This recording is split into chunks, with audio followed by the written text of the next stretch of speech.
Gracias. Gracias por venir. Adelante.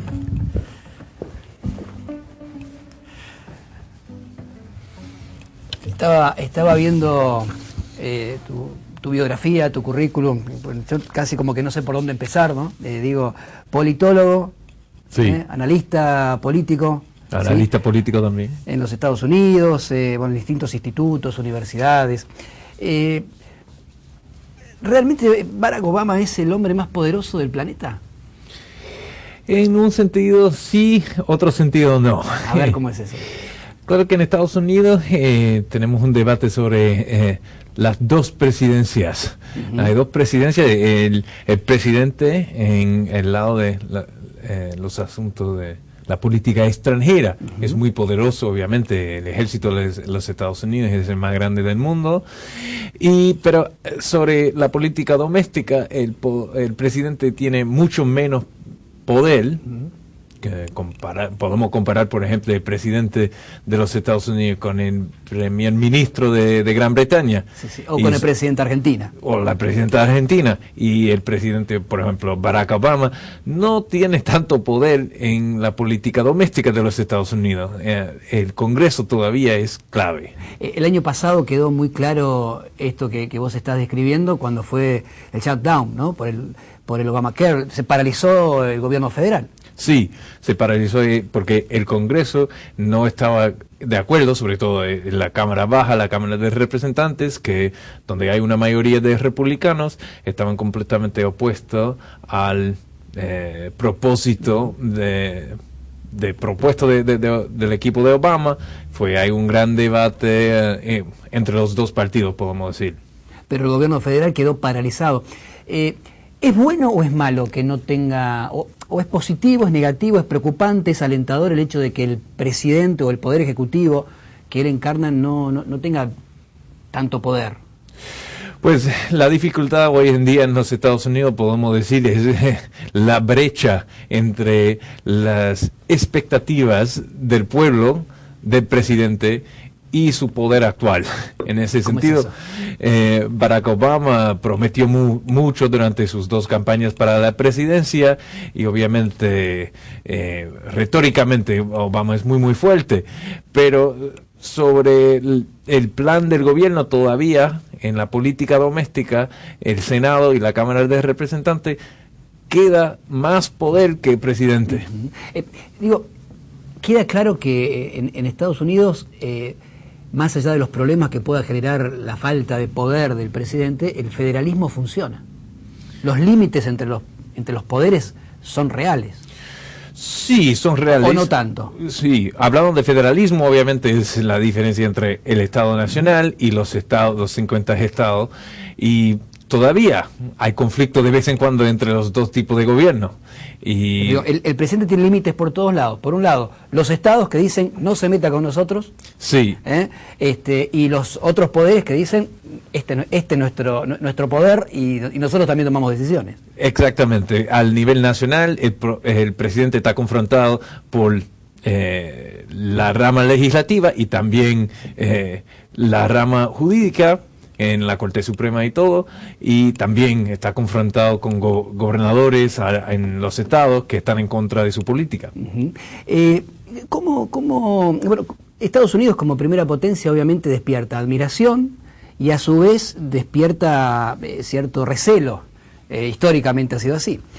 ¿Cómo describiría la sociedad norteamericana? Para quien no vive en Estados Unidos, para quien no conoce Estados Unidos, bueno, ¿cómo es el americano común? Americano común, es muy difícil responder a esa pregunta que parece tan simple, porque la sociedad americana es muy diversa. Podemos decir que en un sentido los Estados Unidos es el país industrializado más diversa en términos de etnicidades, razas y religiones en el mundo. Y esa diversidad le hace muy difícil a describir el americano promedio, y hay mucha variación entre las ciudades grandes como Nueva York, donde vivo yo, y el interior del país. Hay mucha diferencia. Mucha diferencia. ¿En qué sentido? ¿En qué se diferencia un americano que vive en el centro del país y alguien que vive en las grandes ciudades, en las costas? Las grandes ciudades en las costas son mucho más diversas.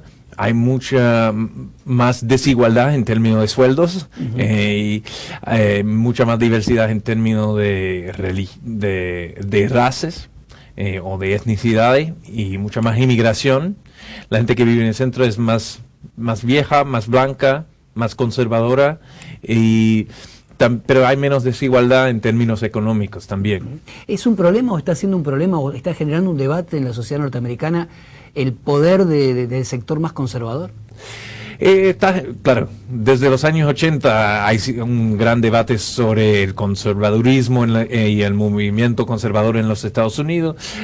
Obviamente hoy en día los demócratas han ganado podemos decir en términos de voto popular, han ganado 5 de los últimos 6 elecciones presidenciales y todavía controlan una mayoría en el Senado.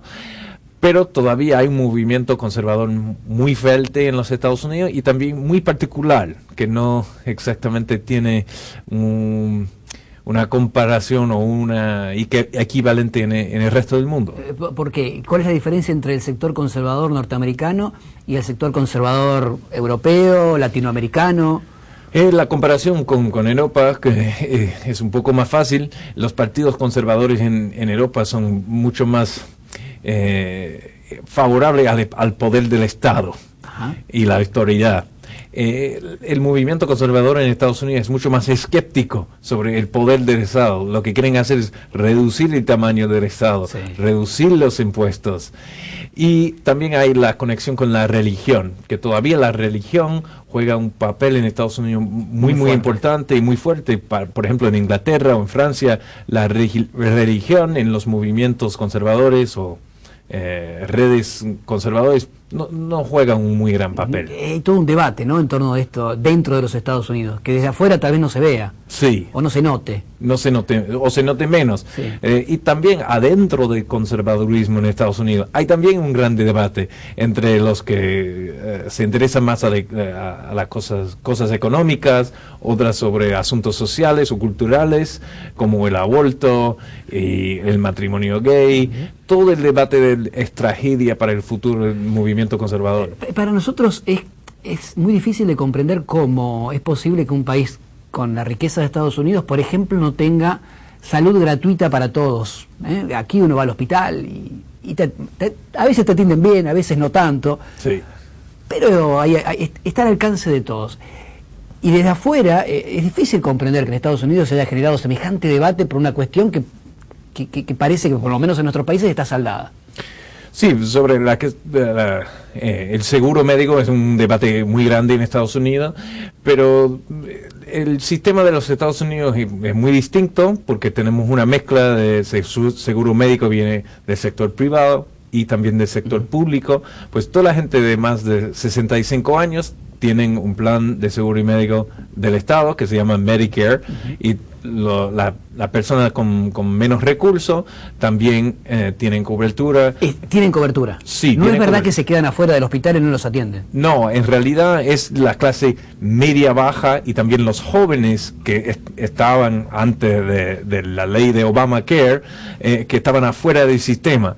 Y todavía, después de todo el debate sobre Obamacare, todos los inmigrantes indocumentados van a tener mucha dificultad en comprar un plan de seguro médico, y eso es alrededor de 11 o 12 millones de personas. Volvemos al tema de la sociedad norteamericana. ¿Cuáles son los puntos fuertes y cuáles son los puntos débiles de la sociedad? Sí. Y yo creo que al fondo tenemos una cultura muy atractiva. Los Estados Unidos tienen lo que se dicen los analistas, un soft power, que les encanta a todo el mundo, muchas cosas de la cultura americana, los blue jeans, la serie de televisión. Tengo entendido que aquí en Argentina la serie House of Cards es todavía muy popular, y en ese aspecto es muy distinto de otros países del mundo. Pero también hablamos de esa cultura que tiene su aspecto atractivo, también tiene un aspecto negativo, de vez en cuando es muy vulgar, enfocaliza demasiado en el dinero, en la violencia y en el sexo. Sí. Se dice. Sigue existiendo mucha violencia. En la cultura, en las películas, en las series de televisión. Pero digo en la vida real. En la vida real, el crimen ha bajado de una manera extraordinaria. En la ciudad donde vivo yo, Nueva York, que es en un sentido del modelo, el crimen, todos los barrios casi de toda la ciudad son muy, muy seguros. Se puede ir a todos lados, a cualquier hora del día. Bueno, de eso vamos a hablar después de un corte, porque acá, bueno, nos estamos preguntando qué hacer para enfrentar la inseguridad que crece y la violencia que crece, y venís de Nueva York, en donde es una ciudad que se la presenta a nivel mundial como un ejemplo de que se ha logrado reducir los índices de criminalidad. De hecho, las estadísticas lo dicen, la cosa mejoró. Sí. Así que en un ratito te pido que me cuentes cómo. Sí,